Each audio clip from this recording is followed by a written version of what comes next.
Hi everyone, I am Anagha from Access Language School, and in this video let us have a general introduction towards English grammar. Now, as far as a fresher or a non-native English speaker is concerned, he or she might find themselves in a perilous situation because they are unable to use grammatically proper sentences or grammatically proper constructions in various scenarios. So therefore, understanding the grammar forms one of the major steps towards understanding a language. Now, as we all know, each and every language has its own rules and regulations.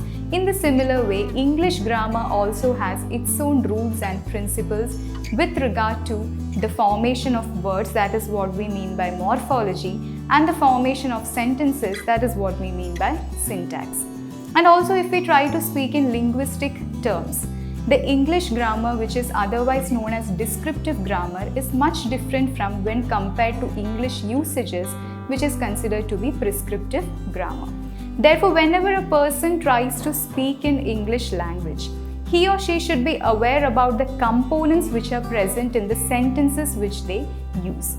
Because these components, or recognizing these components, is one of the fundamental duties or one of the fundamental things which you need to do.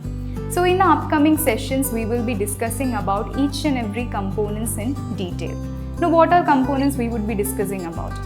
We will be discussing about parts of speech, then phrases, clauses, then active and passive voices, then direct and indirect speech, then also about all other kinds of different types of sentences and all these things.